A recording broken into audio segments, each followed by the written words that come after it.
Magandang araw mga boss, dito na tayo sa last part na ang problema nga ni customer 'pag dumaan daw siya sa rough road, nakakarinig siya ng lagutukan dito sa passenger side. Ako naman mga boss, nung dumaan kami sa mga kaunting lubak lang, wala naman akong narinig. Ito nga mga boss, kung makikita niyo, chine-check ko itong gulong niya kung meron siyang iingay. Kaya lang wala naman eh. Kaya ang gagawin ko diyan, hihigpitan ko muna itong mga nut niya. Puwede kasing may maluwag diyan na puwedeng panggalingan yan ng lagitik or lagutok. Kaya nga nito, yung pangalawang nut niya nung hinigpitan ko maluwag. Huwag ka. Nagkalas ka ba ng gulong? Nagkalas ka ng gulong? Hindi pa, nakalas yan. Huwag ka. Huwag. Yan, ganito ba yung nagwag ganito?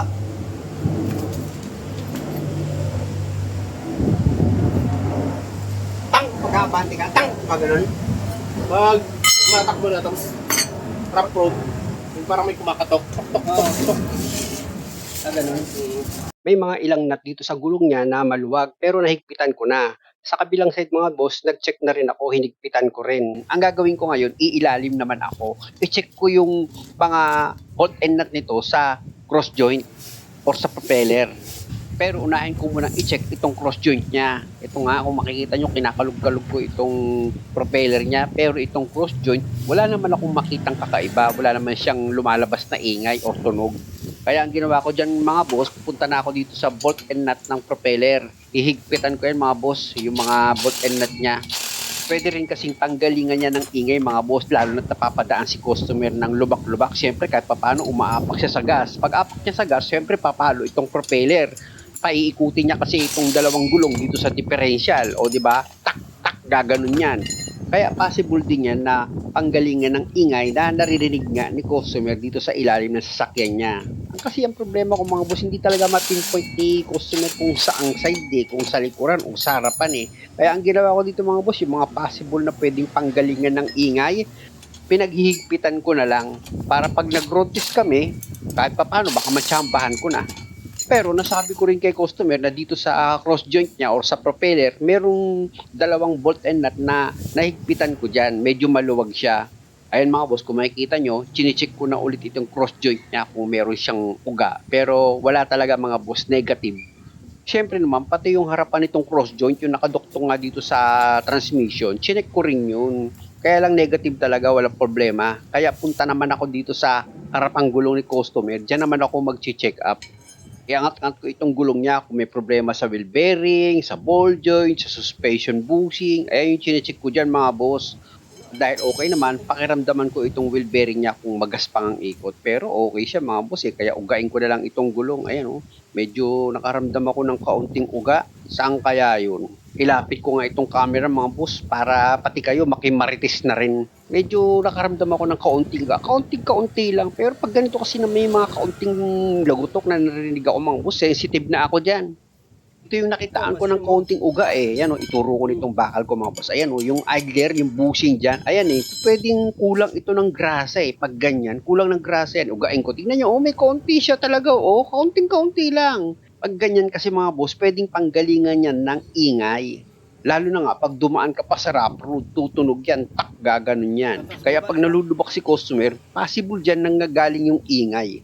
Kaya ang gagawin ko dyan mga boss, gamit itong box sa number 17, tatanggalin ko itong nut niya. Ayan, makikita nyo mga boss, niluwagan ko na itong nut. Na pag maluwag na yan, kamayin ko na yan para tuluyan ko nang tanggalin itong nut niya. Ayan mga boss, kung makikita nyo, natanggal ko na itong nut, pati yung washer niya. Tapos ugain ko itong idler niya. Oh, may kaunting play lang siya mga boss eh. Ang ano ko lang dito, nakikita kong problema, kulang ito sa grasa. Kasi kung maluwag na itong bushing, kamayin ko lang yan, mahuhugot na yan eh. O kaya lang masigip pa itong bushing eh. Kaya mga boss, number 1 dyan, gagrasahan ko lang talaga itong idler bushing ni customer. Tanggalin ko yan, sikwatin ko yan ng flat screw. Ayan mga boss, oh, yung bushing niya, sa akin kasi okay na okay pa ito. Kaya ang gagawin ko dito mga boss, gagrasahan ko lang itong idler bushing ni customer. Tanggalin ko pa itong isang idler bushing niya.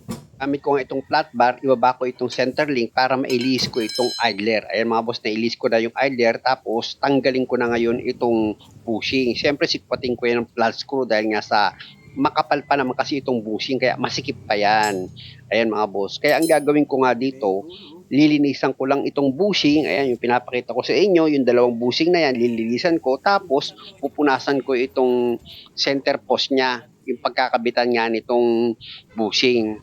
Tapos ito na ngayon yung idler bushing niya. Kung makikita nyo, pinapahiram ko ng grasa yung loob niyan, pati yung labas. Tsaka ako ngayon ilagay na dito sa pinaka-post nitong bushing. Siyempre, pahiran nyo pa rin ng grasa yan mga boss. Ayan, kung makikita nyo, pinapaliguan ko pa rin ng grasa itong pinaka-poste nitong bushing niya para maganda yung laro niyan.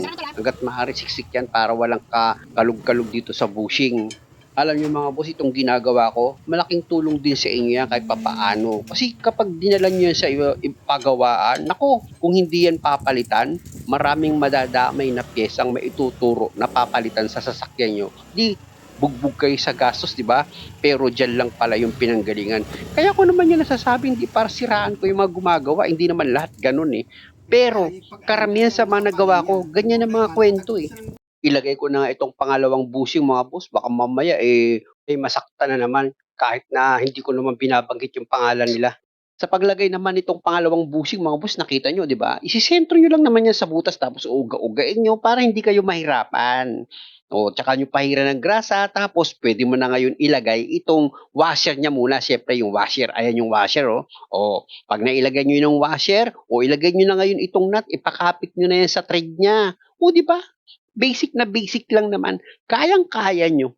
After nyo maipakapit itong nut niya, gamit yung box wrench, ipanel nyo na yung higpit. Ganun lang, tsaka nyo punasan. At para sigurado kayo, ulitin nyo pa sa paghigpit dito sa nut ng idler bushing nyo or ng idler arm nyo. Ibig kong sabihin, nakita nyo naman, ginamitan ko pa ng ball hammer yan para sigurado ako na mahigpit na talaga itong nut dito sa idler arm niya. O yan, nakita nyo kung paano ko siya ginagawa. Sana mga boss, nung paggawa ko ng video, naiintindihan nyo para kahit papaano sa awa at tulong ng Diyos, makatulong sa inyo itong video. Kaya lang wait muna mga boss, may check-upin lang ako.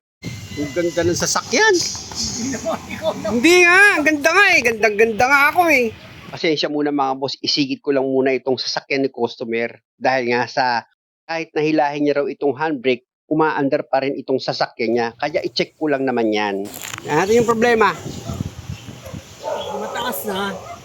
Ano problema nito? Kumikilos pa din. Ay, Mataas na ang si pala si Madam eh. Good morning, Madam! Yun lang mga boss, nagpapatugtog si Madam kaya tinanggal ko yung usapan namin. Minute ko yan mga boss. Ang problema kasi nito mga boss, pag hinila mo yung handbrake niya, ang gaan halos wala siyang hindi mo maramdaman kumakapit yung handbrake. Ayun ang problema ni customer. Kaya kahit nakaangat na itong handbrake niya, umaabante pa rin itong sasakyan niya. Yan ang problema. Kita nyo naman, ang gaan ko lang niyang hinila. Kagagalig lang nito sa PMS. Sa paggawaan niya pa mismo. Nainip na raw ito si customer dahil nga sa hapon na, hindi pa raw natatapos. Kaya ang ginawa niya, inilabas niya itong sasakyan. Actually mga boss, PMS itong sasakyan niya. Pinalitan nga ito ng brake pad sa likuran Tinilip ko naman yun mga boss, hindi ko na naipakita sa inyo dahil nga isinisingit ko lang itong sasakyan, may ginagawa pa ako. At sa pag-check up na ginawa ko dito mga boss, yung kable niya, kailangan siyang i-adjust. Kaya lang, sagad na yung adjustment nung masilip ko. Kaya ang gagawin ko dyan, tatanggalin ko itong nut na nakalagay nga dito sa kable. Yung sa handbrake yan Ayun mga boss, kung makikita nyo, naluwagan ko na itong nut niya na number 10. Tatanggalin ko ngayon yan. Ito na mga boss, yung number 10 na nut. Tatanggalin ko na yan. Ayan yan. Tinanggal ko na yung number 10 na nut niya. Sagad na kasi yung pagkaka-adjust dito sa kable. Ayan tingnan nyo nilagyan na nga nila yan ng isang sapi pa na tornilyo. Ayan, kukunin ko mga boss, pakita ko sa inyo. Ayan katunayan na mahaba na itong kable niya. Ayan yung isa pang nakalagay, di ba? Ayan na, sagad na, wala na siyang tornilyo. Pero ibalik ko yan yung mga boss. Ang gagawin ko dito, dadagdagan ko pa yan na isang nut na pwede kong ipang washer dito sa kable niya. Ayan yung isa pang nut na ilalagay ko. Ayan, yung pangalawang nut yan. Ayan. Pag nailagay ko yan, mga boss, pwede ko na ngayon ilagay itong pang-final ko na nut. Ayan yung hihigpit na dito sa kable niya. Para pag nag-adjust ako, iiksi na ngayon itong kable. Di ba? Ganun lang naman. Para pag hinila ko na itong handbrake ni customer, talagang ramdam mo na kumakapit yan. Ganun lang naman muna, pansamantagal yung gagawin ko. Kasi nga mga boss, isiningit ko lang naman ito.